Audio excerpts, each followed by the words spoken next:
Et l'actualité en Centrafrique, on y revient à présent avec un œil sur les médias et Karim Yaoui. Bonjour Karim. Bonjour Raphaël. Des élections à placer sous le signe de l'espoir pour ce pays qui n'a pas été épargné, il faut le dire, ces dernières années et même ces dernières décennies, si l'on remonte à Jean-Bédel Bokassa. C'est vrai, et c'est vrai que c'est la tonalité qu'on retrouve à la une de beaucoup de sites d'information, le côté crucial, le côté très important de ces élections. Les Centrafricains votent pour sortir du chaos. C'est le titre choisi par allafrica.com. Le site francetv.info lui aussi évoque à quel point ces élections sont importantes, des élections coûte que coûte.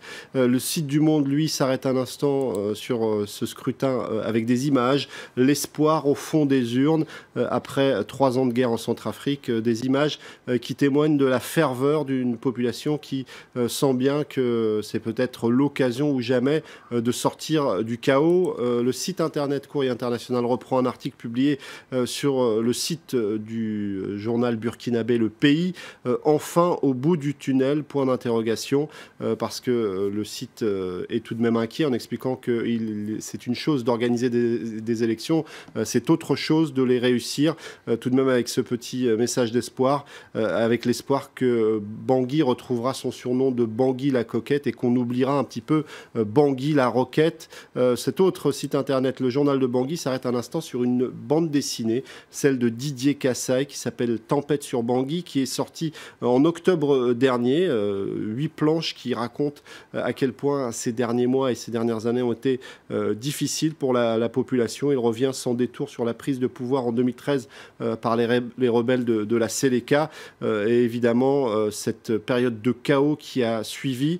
Une BD, nous explique le site internet de Géopolis, qui permet de comprendre à quel point les plaies sont profondes et à quel point elles seront difficiles à cicatriser. L'actualité en France, plus que jamais dominée par la déchéance de nationalité pour les binationaux nés en France et condamnés pour actes de terrorisme, qui n'en finit pas de susciter des réactions, notamment à gauche. C'est vrai qu'on en parle encore beaucoup aujourd'hui. On commence avec cette une de Charlie Hebdo, avec François Hollande et ses vœux 2016, Françaises, Français, binationaux. Une façon de dire qu'il y a une nouvelle catégorie, une sous-catégorie, diront certains, une sous-catégorie de Français. Il y a pas mal de réactions. La plus savoureuse est peut-être celle de Stéphane De Vries, le journaliste, sur son blog, qui a longuement expliqué comment j'ai failli devenir français. Longtemps, j'ai pensé vouloir devenir français, mais cette année, je me suis rendu compte que ce n'était pas une bonne idée. J'ai décidé de déchoir la France de ma personnalité. Un texte plein d'humour pour signifier qu'il n'apprécie pas du tout les chemins pris par François Hollande et Manuel Valls.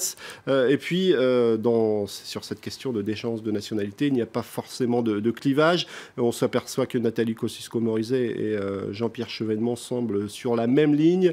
Ils évoquent la possibilité de cette déchéance de nationalité, mais ils l'imaginent pour tous, même pour les Français qui n'ont qu'une seule nationalité. Le problème, c'est que la France a signé un texte de l'ONU qui date de 1961, qui interdit de créer des apatrides en quelque sorte.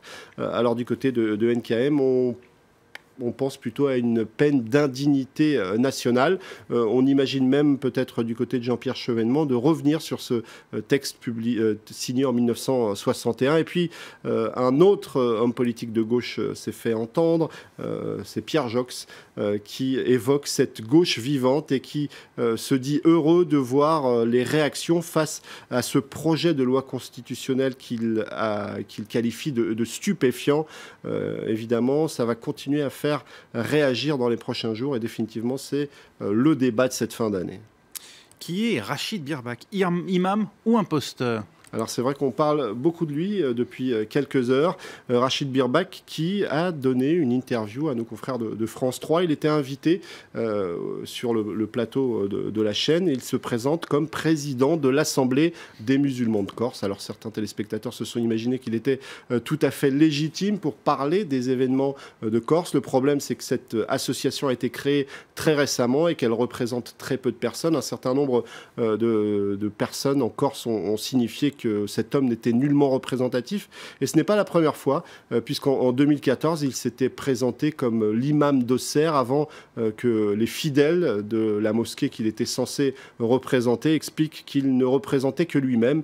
Depuis cette nouvelle apparition du côté de France 3, eh bien, il y a eu pas mal de réactions, notamment celle du site Elkens qui explique que décidément ce Birbach est trop fort, il a roulé France 3. Le journaliste David Thompson lui explique qu'il a d'abord cru que c'était une blague, un fake. En tout cas, ça signifie encore une fois la difficulté de la parole, en tout cas lorsque les musulmans veulent se faire entendre, ceux qui s'expriment en leur nom ne sont pas forcément très bien choisis.